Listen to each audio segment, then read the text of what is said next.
Yani ne bileyim aklının ucundan geçmez yani.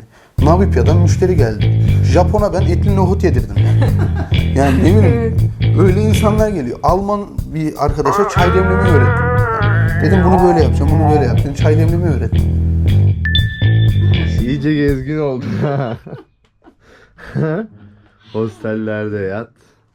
Ne var yani bence mis gibi. Bence herkes hostelde kalsın. Hem çok uygun. Diş macunu alabilir miyim? Beni çekmek için macun vermedi.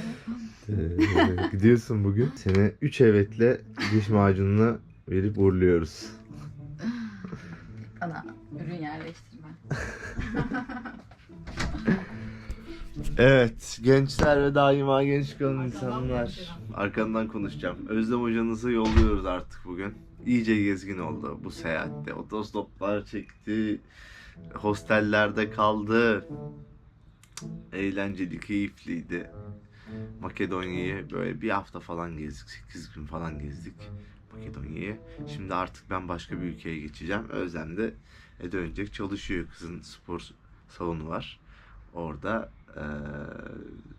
eğitimlere devam edecek.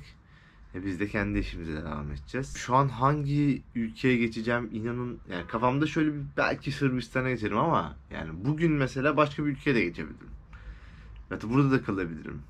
Sadece bir işte 20 dakika sonra çıkacağız. Sağ olsun Cengiz abi gelecek, bizi alacak, havalimanına bırakacak. Buradan Cengiz abiye çok teşekkür ederiz bu arada. Yani bizi gerçekten de burada çok yardımcı oldu. Kendisi aldı, bıraktı, yani yedirdi, içirdi. Yani çok teşekkür ederiz kendisine. Hem hanımına hem kendisine. Özlem'i havalimanına bırakacağız. Ondan sonra benim artık yalnız seyahat kısmım başlayacak. Balkanlara. Makedonya'yı güzel, hızlı bir başlangıç oldu. Bakalım diğer ülkelerde neler yaşayacağız. Videoya tekrardan arkadaşlar geçmeden önce bir beğeni atsanız, bir de yorum atsanız bu güzel kardeşinizi mutlu edip daha iyi yerlere taşırsınız. O nedenle size tüm destekleriniz için teşekkür ediyorum. Siz de böyle hemen alttan beğeni tuşuna basarsanız bir de bir imajım hiçbir şeyler. Teşekkürler, eline sağlık bilmem ne yazarsanız çok iyi yerlere geleceğiz birlikte. Hadi ben de dişlerimi fırçalayayım. Şuraları ortalığı toplayalım. Yola çıkalım artık. İlginç değişik bir hostel. Bakın. Kendi her hostelde olduğu gibi işte çamaşır makinesi, kettle'dır, mikrodalga, ocak gibi imkanları var. Efendim? %90 oluyor ama ücretli oluyor onlar. Mesela aynen. Ama olur yani o imkan. Tabii. Buradaki ebeveynleriniz. Ya Allah çok zahmet ettiniz ya. Günaydın. Of. Makedonya. Sen mi büyüksün? Ben mi? Kim büyükmüş? Ben. Sen büyük çıktın. Gerçek anlamda ben daha büyüğüm Makedonya'dan. Doğru. Ya böyle ufak bir size Türkiye'den lokum getirdik. Teşekkür ederim. Sağ olun. Teşekkür ederiz her şey için. Gerçekten fazlasıyla sarıp sarmaladınız yani bizi.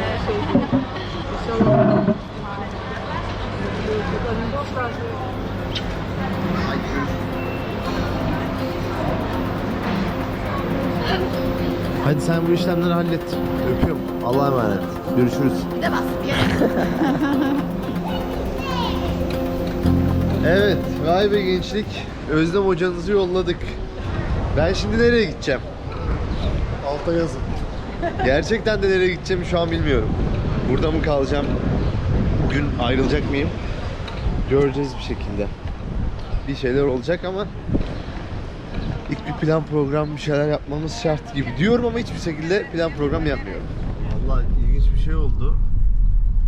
İşte Sırbistan'a gidelim mi gitmeyelim mi derken dedi ki Cengiz abi Kosova'ya geçelim istiyorsan biz de gezmiş oluruz dediler. Vallahi herhalde Kosova'ya doğru gidiyoruz. Şu an Özlem'i bıraktığımız gibi tık gezmelere başladık. Şimdi burası sınır mı oluyor? Şu an Makedonya Kosova sınırı, Makedonya çıkışı. Çok yakınmış ya. 17-18 kilometre bir şey Üsküp'ten yakın. 15 dakikada geldik. Yürüyerek de geçebiliriz değil mi buradan? Dümdüz gitsen. Sol taraftan da yürüyerek geçebiliyorsun. Ne bunun var mı bir şartı martı? Böyle Hiçbir bir şartı yok. Makedon vatandaşı nüfus kağıdıyla geçebiliyorlar. Türkiye'de yabancılar da pasaportla geçiş yapabilirler. Ha, çok iyi. Şimdi çekim yasak olduğu için ben burada belgelerimizi hazırladık. İşte kimlik kartları, pasaport, bunlar ne? Yeşil sigorta, uluslararası sigorta. Arabanın sigortası mı olması Evet, lazım? arabanın sigortası. Ülke dışına çıktığınız için sigorta lazım. Ha, tamam. Bir de araba ruhsat. Şimdi Instagram'a bir şeyler çektim. Burada yayınlayamayacağım çünkü adam listeyi çektikten sonra şey dedi, yasak falan dedi. Siz eğer izlemek istiyorsanız buradan Arda Pazır Instagram adresine gidebilip oradan izleyebilirsiniz nasıl geçildiğini göstermeye çalıştım ben.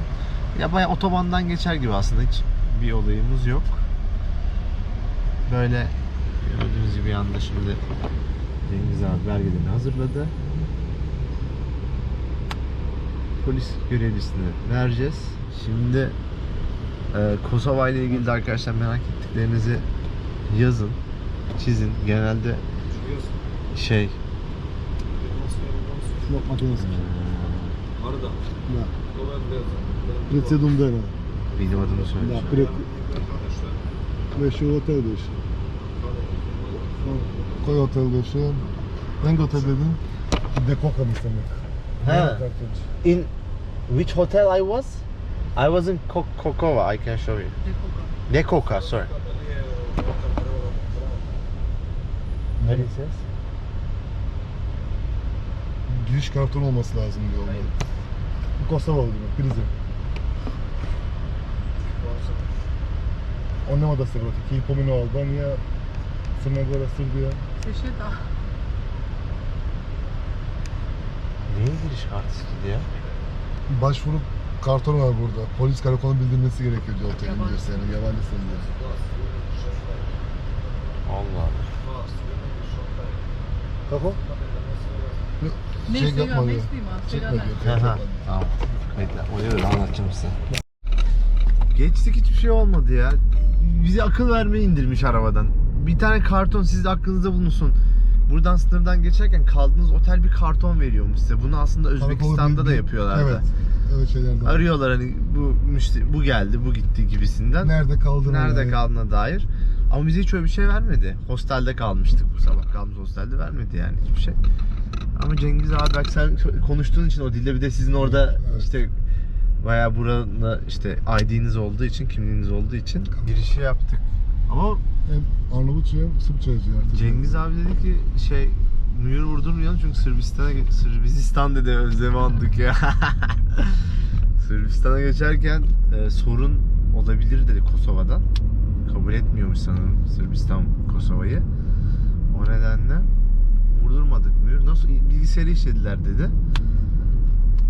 İnşallah çıkarken çıkışta çıktığı mülteci zaman- gibi olmayalım hocam. Yok, çıkışta artık kontrolü, pasaport kontrolü Arnavutluğa girdiğin zaman. He. Kosova arasında kaldırdılar. Ama sorarsalar sistem çıkacak senin, kaydın var. Sadece mührün yok pasaportta.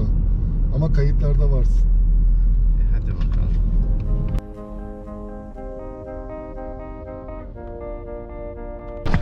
Hoppa. Dostlar, Kosova Priştine'ye geldik. Bildiğiniz. Valla bir saat bile sürmemiştir ya. Çok hızlı geldik. Çok yakın bir yermiş zaten. Şöyle bir şey oldu arkadaşlar.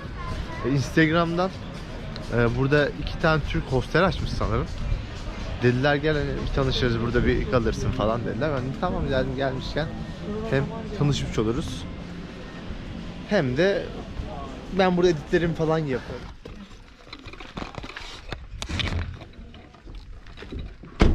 Merhaba, hoş bulduk.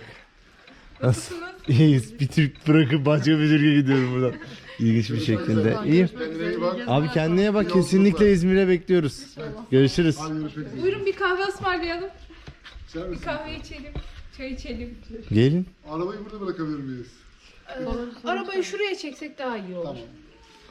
Ya, oradaki komşu arabası var. Tamam. Evet. Beyaz abi. Merhabalar. Merhaba. Arda ben. Biliyorum. Ayşim ben de. Hoş geldiniz. Bir saniye şunları koyayım hemen. Merhaba. Merhaba. Nasılsınız, iyi misiniz? Teşekkür ederim. Siz nasılsınız? İyiyiz. Hemen burası Türk Terlik mi? Evet. Terlikten başlıyoruz Bizde de böyle TRT'de şu an. Konağa giriyorlar, televizyona çıkıyor. TRT böyle anlatıyorsa dizi onlar da böyle. Ha. Konak sahibi izin vermiyor da. Merhabalar, Makbule ben. Buyurun yukarıya. Çok hızlı bir, çok şansı oldu bir de. İnanılmaz şansı oldu yani. Sizinle mi konuştuk bilmiyorum da. Yok, Ayşin'le görüşmüşsünüz. Ha. Ayşin bana haber verdi böyle böyle, o burada değildi. Çağlar'la evdelerdi. Ben de kim geldi böyle böyle, kim o dedim falan baktım. Önce ismini yanlış söyledi, öyle biri yok dedim, sonra düzeltti. Tesadüf yarım sadece ben sizin son videoyu izledim ya. Vallahi. O kadar tesadüf olamaz. Evet çok Ben büyük ismi tesadüf. bilmiyormuşum, ben hiç ismi bakmamışım. Bir haftadır izliyorum ben 2-3 Ben videoyu. de daha yeni girdik Merhaba. Kosova'ya yani. Hani Aynen. kız arkadaşımlaydık, onu İzmir'e yolladık. Normalde Sırbistan'a geçecektik biz. Tekrar hoş geldiniz. Şansa Kosova'ya gidelim dedi Cengiz abi. Sizin yeriniz yani oturun siz. Buyurun. Buyurun. Teşekkür gidelim. Orada işte siz yazdınız. İyi tamam geldik oradan devam edelim. Nasılsınız iyi misiniz? Ben açıyı bozmuyorum değil mi? Yok ya. Tanışacağız zaten. Arkadaşlar biz biraz tanışalım. Böyle hızlı bir giriş oldu. O an zaten daha detaylı falan konuşuruz. Bak heyecanlanınca yani şey yapıyorum, titriyorum, şey yapıyorum. Ben zaten zangır zangır titriyorum. Normal kamera yokmuşçasına sen rahat olsan... Olamıyorsun. Ya, Olamıyorsun işte. ol. Niye olamıyorsun ya? Tamam hadi İyi başlayalım. hadi başlayın. Evet.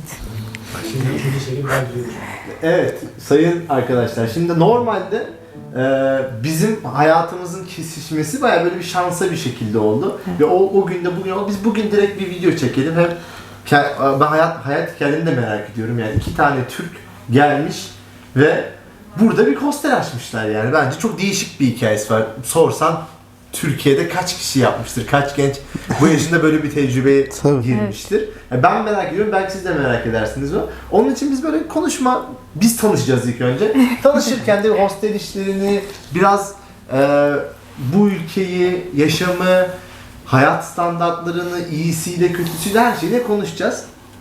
İlk önce hocam, senin adın? Çağlar. Ayşın. Çağlar'la Ayşın. Siz? Biz burada tanıştık 2017'de. Tamam. Okulla buraya geldik, okul için. Burada tanıştık. Sonra birlikteliğimiz devam etti. Öyle. Sonra ortak olduk. Ortak olduk. İş yerini açtık. 11 aydır da devam Ne ediyor. okudun sen burada? Hukuk. Hukuk. Evet. Sen? Ben de. Hukuk. Evet. Niye?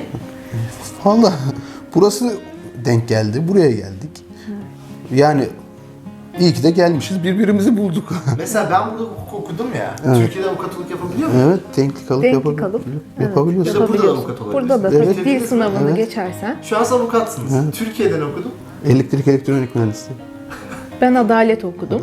Ha sen direkt Burada buraya geldin. tamamladım. Tamamladın. Evet. Şimdi o zaman ilk başa gelelim. Siz Türkiye'den geliyorsunuz buraya. Evet. Uçaktan iniyorsunuz. Evet. Sonra Ben 2 saat sonra Çağlar'ı gördüm. Arkadaş Yani grubunda. bir hafta, 10 gün Öyle sonra falan geldik. tanıştık. Evet. Çağlar ilk gruptan. Buraya böyle öğrencileri grup getiriyorlar. getirdiler. İlk grupta biz vardık. Sonra İkinci grupta ben Ayşın vardım. evet ikinci grupta geldi. Öyle tanıştık. Bir de biz Kosova'ya gelen ilk Türk öğrencilerdeniz bu arada. Yani böyle 2017 senesinde başladı bu furya. Şu an tabii çok fazla. Sayı çok arttı ve üniversiteler de arttı. O zaman böyle bir avuç Türk'üz burada. Dil yok, hiçbir şey bilmiyoruz. Çoğumuzun ilk defa yurt dışına çıkışı. Evet. Atıyorum yani kahve almaya gidilecek. Yol bilmediğimiz için geri dönüş yolunu 10 kişi beraber gidiyoruz. Hani kaybolmayalım diye. Öyleydi. Sonra ben öyle Çağlar'a bir teklifte bulundum ya. Hostel mi açsak acaba? Hani sen direkt girdin. Priştine'de böyle bir eksik var. Bunu kapatsak mı? Hani böyle Türk usulü bir hostel açıp Tabii o zaman da yani hostelin ne olduğunu ben bilmiyorum. bilmiyoruz. Ben de bu arada bilmiyorum. Yani bilmiyorum hostel ne araştırıyorsun. Apart, Türkiye'deki apart sistemine yakın.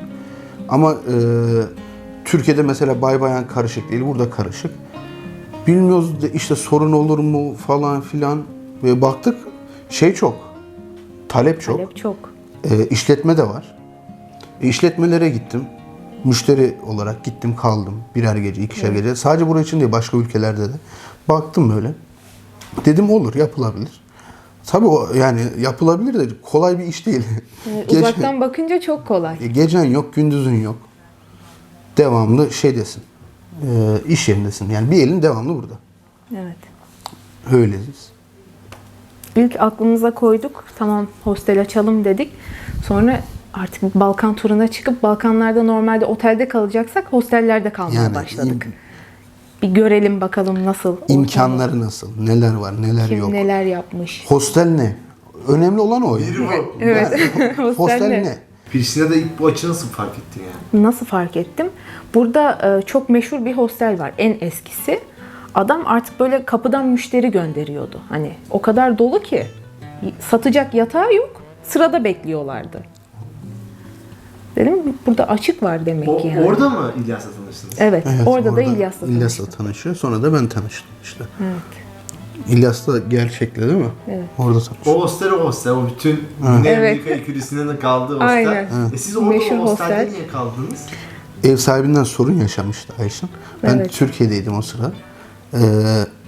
Bir hafta kadar bir evsiz kaldım ben. Evet. Ev sahibim evini sattı. Evi satıyor. Sattı adam da yerleşeceğim diyor. Evet. Ben Haklı de yani. Adam da haklı. kalacak yer bulamadım. En kolay çözüm hostelde kalmak. Tabii Ev bulana uygun kadar. fiyatlı. Yani öğrenci için uygun fiyatlı. Hostele gidiyor. Orada işte şeyle tanışıyor. İlyas'la, gerçekle tanışıyor. Hatta gerçekle de düşündük böyle ortak olup bir şeyler yapmayı falan. Bana ama nasıl anlat? Evet. Bir şey anlat. Bana bir şeyle anlat baba. Ama onun tabii gezi sevdası daha fazlaydı. orada mıydı o zaman? Evet. Oradaydı. Öyle işte yani hostel şeyi oradan başlıyor. Oradan geliyor. Peki bir hostel açmak için mesela şu an geldi adam burada dedi ben bir hostel açmak istiyorum. Kaç parayla gelmiş lazım buraya? Yani ucu açık ya onun da. Ortalama yani. Ya mesela Tabii uçurursun da hani. şöyle söyleyeyim. İş yerini tuttu. Belki bir apartman dairesi tuttu. Belki bir müstakil ev tuttu. Evin masrafı var mı? Evin masrafı yok mu? O önemli. 50 bin euro'yla bir hostel açar mısın? Açarsın. Açarsın. Açarsın.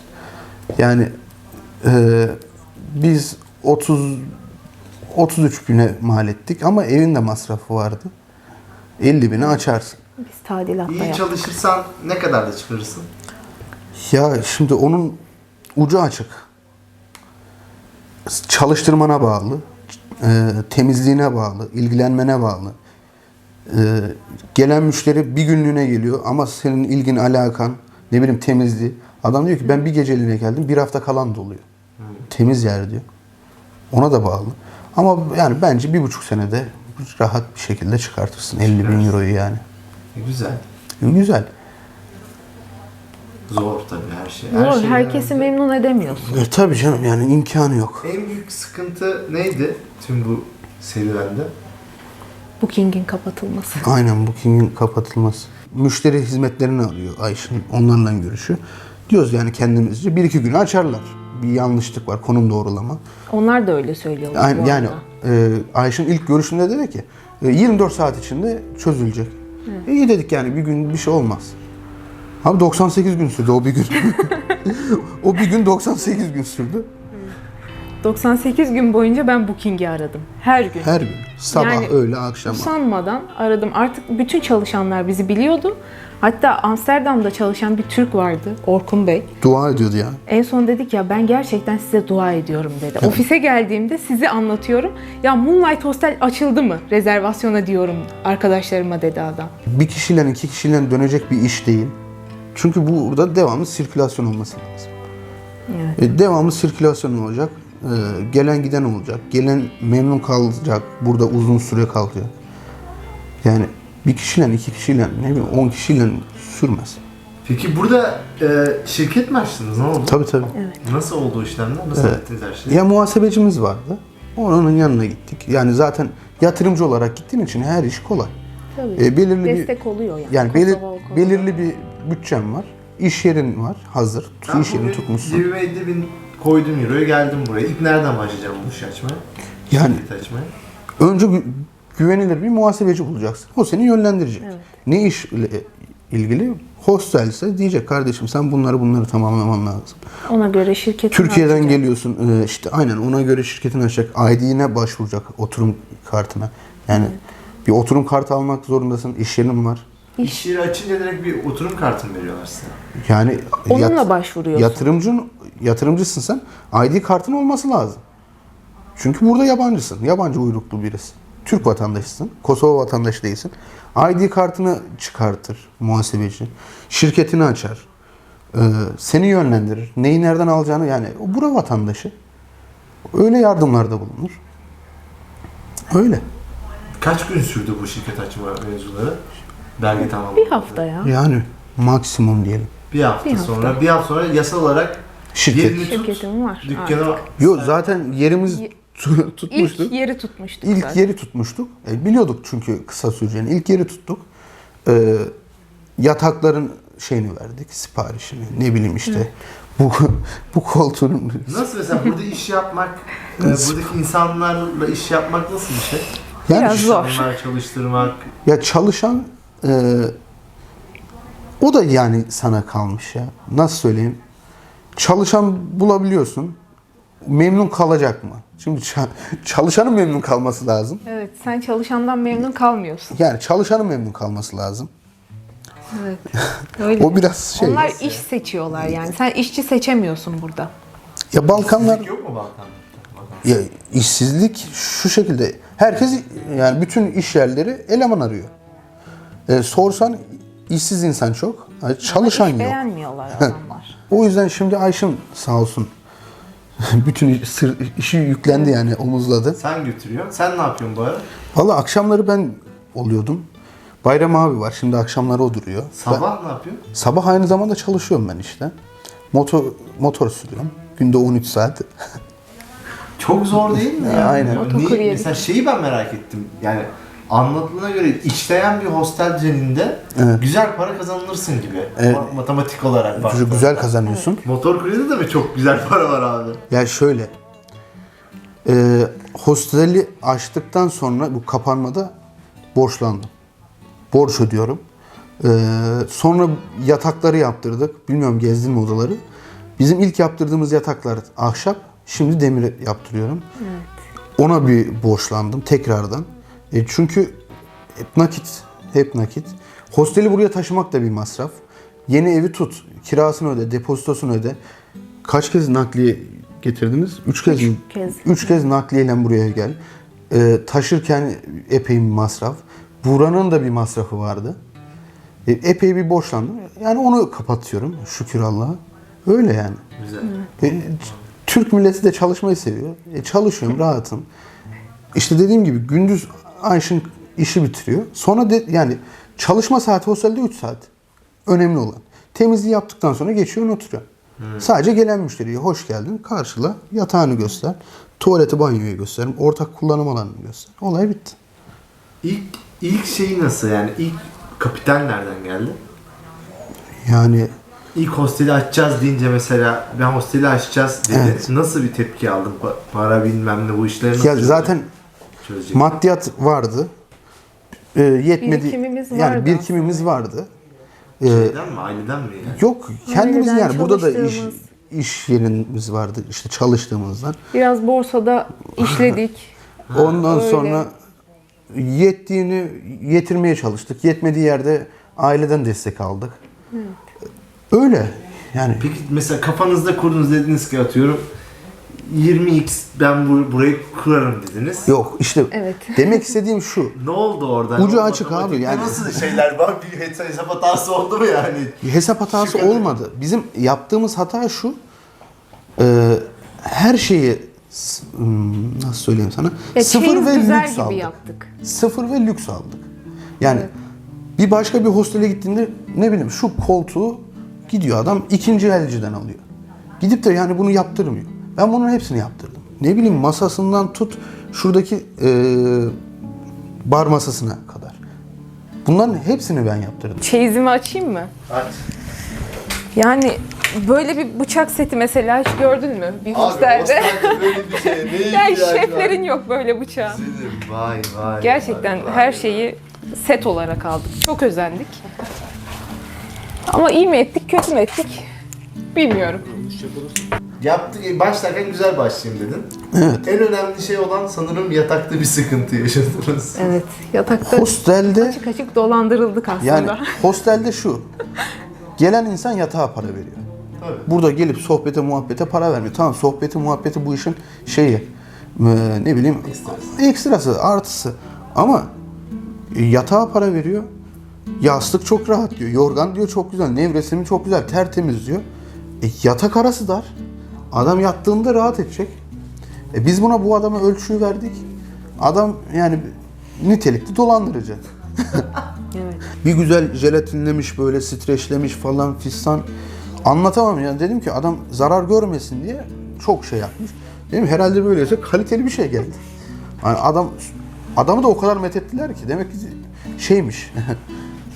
Nitelikli dolandırıcı yani. Buranın meşhuruymuş. Gittik neyse kurmaya çalışıyoruz hosteli. Abi kurdukça şey yani küçülüyor, ebat küçülüyor yani. Açıkken daha büyük duruyordu. O yüzden biraz sorun yaşadık. Parçalayıp çöpe attık. Ya vallahi buradan parçalayıp balkondan çöpe attık. Bir de büyük bir masraf. Tabii. Değil mi? Yani Hostelin en büyük masrafı yatak bile olabilir. Yani evet, Demirbaş'ın. aynı masrafı ikinci kez yapıyorum şu an. Evet. Şu an mesela senin yattığın yatak ahşaptı, kırılmıştı. Ben onu demir yaptırdım şu an. Adamın mıydı? O adam mıydı? Ya o adamın malıydı evet. Ben şu an demir yaptırdım. Bunlar Meşhur- yeni yataklarımız. He. Buraya perde mi gelecek şimdi? Evet. Şimdi bu demirlerini yaptırdık ama perdeler hazır olmadığı için takmadık. Şöyle göstereyim. Perde Oralara önemli. perdeler gelecek. Temiz, güzel. Yani dolaplar kilitli. Bak şu çok Evet. önemlidir. Tabii. Bir hostelde ayrıntıdır arkadaşlar. Normalde kilidini kendin getir derler. Burada ücretsiz değil mi? Ücretsiz. Süper. Vallahi diyorum bak, bir tava var. Benim şu an kendi evimde yoktur yani o tava. Artık ne yaptı bilmiyorum yani, kazıdı mı ne yaptı? Metal şeyle teflon Çöp. tavaya sürüyor falan. Ya geçen de bir Asyalı müşterimiz vardı. Adam ya fırını ilk defa görmüş olamazsın. Tabağı fırına koyuyor. Sonra çıkartırken diyor ki bu kırıldı. Tabii ki kırılır. Normal tabak o yani. Isıya dayanıklı değil. Setin bir parçası Evet gitti. Neler gitti Neler yani. neler Yani ben artık şey yapmıyorum yani. Adam bıçakla gazoz mu açmış, bira mı açmış, ne yapayım? Bıçağın bıçağı ucu yamuk. böyle gitmiş yani. Yani bir sorun çıktığında sorunun karşısında durabilmek önemli. Maddi olarak, manevi olarak. Mesela 98 gün boyunca booking kapalıydı. Maddi olarak bir şekilde durduk ama manevi olarak yıprattı. Çünkü yaptığın iş bu sefer sorun çıktı. 100 gün boyunca hep içeri gidiyor. Düşünsene psikoloji. Çok kötü bir şey ya. Yani maddiyatı boş ver. Çözmüşsün maddiyatı. Ne bileyim işte borç almışsın, kredi çekmişsin, aileden destek gelmiş, çözmüşsün. Bir psikolojini düşün. Yaptığın yatırımı düşün. Orada mı sen motokurye işe başladın? Evet, orada. Direkt o 100 gün Yani aynen. içinde devam eder misin bu şey? Motokuryeyle. Yani biraz daha borcum var. Onları kapattıktan sonra artık dinlenmem lazım. Şey var mı peki plan, böyle bir hayal, hostel için sevdik bu işi Ya, götürürüz var mı hiç kafanda? Var tabii canım. Yani bu işe Var, girerken de hayalimiz onu var. düşünüyorduk. Büyütme. Ama bilmiyorum, nasip, her şey nasip. Önce bir buradan bir Ayşin dediği gibi emekleyelim, ondan sonra. Evet. Yürü Burayı bizi hep ya. bir ilk adım olarak gördük aslında. Hala öyle. Yani gidip de şu an yani cebimde param olsa şu an gidip bir yerde açmam. Şu an açmam. Çünkü burayı ilerletmem lazım. Buranın bence bir senesi daha var. Daha sonra başka bir yer. Evet. Çok İnşallah, da merkezi tabii. bir yer bir de burası. Tabii canım yani Evet. 300 metre ya. Akşam çıkarız seninle. 300 metre. Güzel, çok güzel, çok temiz. Ben gerçekten de ama çok ya buranın farklı şeyi olduğu belli. Mesela biz artık profesyonel gezgin olduğumuz için hayatımız hostel odalarında geçti yani. Evet, sen Bu bizden ya. daha deneyimlisin Tabii bu canım. arada. Tabii şeyde öyle oluyor tabii, ister istemez. Şimdi bir de şöyle bir durum var hostellerle ilgili benim düşüncem. İnsanlar evet korkuyor bir tık. İnsanlarla paylaşmıyor. Hayatı boyunca hiç tanımadığı bile yatmamış ki adam. Ya bak, Şimdi kiminle yatsın ya? Ben de aynı durumdayım. Ya hiç hayatım boyunca başka bir insanla yatmadım. Ne bileyim aynı odada bulunmadım. Hiç de sorun yaşamadım. Ben 10 aydır hosteldeyim. Sorunlu insan zaten kendini belli ediyor ya. Ya ne bileyim konuşmasından, oturmasından, kalkmasından, halinden, hareketinden kendini belli ediyor. Şeyi artı bana geliyor hostelin. Yani insanlar bundan korktuğu için otele gidiyor. Otelde minimum sana artık bu şartlarda 30-40 dolardan aşağı bir oda vermez hiçbir otel. En ucuzu yani. Evet. Bu civarlardan başlar. Krishna'da da aynı. Adam şimdi ben 10 günlük bir tatil yapmak istesem 40 en ucuzundan başlasam 400 dolara bismillah verdim. Aynen öyle. Ben bunu hostelde kalsam 10 gün 10 dolardan bir hostelde kalsam nereden baksam sadece konaklama masrafı 1/4 ya. 1/4'e düşüyor. Evet, 4/1. O nedenle hosteller gerçekten de O yüzden- insanların hem benim gördüğüm sosyalleşebildiği, insan arkadaş edindiği ve inanılmaz fırsatlar açıldı. Yani Aynen ben çok öyle. kişi gördüm. Hostelde tanıştığı bir ortamda çok ayrı yerlere hayatında evlenen var, tanışan, arkadaş olan, iş kuran. Ya aklının alamayacağı insanlarla tanışıyorsun. Yani ne bileyim aklının ucundan geçmez yani. Navipya'dan müşteri geldi. Japon'a ben etli nohut yedirdim yani. Yani ne bileyim öyle insanlar geliyor. Alman bir arkadaşa çay demlemeyi öğrettim. Yani dedim bunu böyle yapacağım, bunu böyle yapacağım. Çay demlemeyi öğrettim. Kültür İspanya'da bir tane kankam Dediğin var çok işte. aslında hostelli bilen bir insan için çok normal bir eylem de işte çay demlemeyi öğrettim. Yani bunu bir otelde yok ya hani. Evet. Hostelin Evet, bence en tabii büyük canım. artısı da o. Tabii. Bütçesi az olan insanlarıyla yemek imkanı sunuyor. Her şeyden önce. Tabii. Konaklamayı yani zaten tüm ihtiyacını aslında hostelde giderebiliyorsun. Duşunu alıyorsun, kalıyorsun, yemeğini pişiriyorsun. Bir de otostop çek bir şekilde aslında seyahati daha mümkün kılıyor. Tabii. Geliyor hostel. Bizim bu videoda çekmeye dediğimiz şu oldu yani. Hani biliyorsunuz ben genel olarak yolu çekmeye çalışıyorum. Ne çıkarsa çıksın karşımıza bizim. Ve bu günde burayla bitti. Sizin hikayenizde insanlar merak ediyordur. Ya 2 tane Türk gelmiş hostel açmış. Ve buraya gelirseniz bence kesinlikle gelin, tanışın, görün, kalın. Çok temiz, terlik veriyorlar abi. Yani oradan anlayacağım. Çok küçük hani nüanslar vardır yani bazı Türk yerlere. hosteli orada Anlarsın Evet. onu ve umarım çok daha iyi yerlere gidersin. Ben tanıştığıma çok memnun Biz de oldum. çok Biz de memnun memnun olduk. Daha zaten buralardayız. Tamam. Bir şeyler çekeriz. Yine ben buranın işte booking adresini de videonun altına koyarım. Buranın Instagram adresini de bu altta bir yere yazarım. Yazalım, gelin, bulun. Hatta Instagram'dan size bulmaları daha iyi olur değil mi? Evet. Booking'dense. Çünkü Booking ister istemez bir şeyler kesiyor. Bu da şey gibi düşünmeyin. Yani biliyorsunuz reklam olsa söylerim de. Buraya denk geldik. Ve abi 2 tane Türk bir şey açmış. Tabii ki de gelip burada kalmanız daha iyi yani. Hani birbirimize her konuda önce destek Tabii destek vermeliyiz. olmamız lazım. Seyahati, onlar bizim seyahat etmemizi destekliyorlar çünkü bizim bir hostel açarak daha temiz, daha güzel bir yerde. Siz de o nedenle güvenilir bir yerde kalmak herkesin işine gelir. Böyle bir video çekip size anlatmak istedik her şeyi. Öyle. Çok teşekkür Çok ederiz. teşekkür ederiz. Evet. Vallahi çok İlyas'a teşekkür selam ederiz. Söyleyelim mi? Evet İlyas'a- İlyas. En kısa zamanda İlyas bekliyoruz çocuğu- seni yine. He. Ben ararım ya onu yine. Ha, İlyas'ı bir arasanıza. Arayalım Dur hadi. bekle ben de buradan çekeyim. Bir aslında şeyin başladığı da insan değil mi İlyas? Tabii. Evet. Dur bakalım İlyas'ı. Hatta ben arayayım dur. İlyas bilmiyor ki benim burada olduğumu. Bilmiyor mu? Hayır hiçbir şey Şu an olmadı. nerede? Bilmiyorum bak. Tacikistan'da. Tacikistan'da. Evet. Tacikistan'da. 2 gün önce mi, 3 gün önce mi görüştük işte? İlyas'ı bir arayayım. Alo. Ses mi gelmiyor oğlum? Görüntü gelmiyor mu? Duyuyor musun? Duyuyorum. Ne yapıyorsun? Neredesin? İyi kanka hosteldeyim valla. Ulan hostellerden çıkmıyorsun ha. Ne yapayım kanka? Vay. Ben sana demedim mi çık gel diye. Dedim ki Arda kesin birbirinin yanına gitti ve Ya. İyi güzel ya. İyi güzel. İlyas öpüyoruz seni. İlyas Allah'a emanetsin kardeşim. Kendine iyi bak. Görüşürüz. Bol çekimler. Hadi sağ olasın. Sağ ol. Hadi bay. Hadi görüşürüz. Hadi bay bay. Görüşürüz.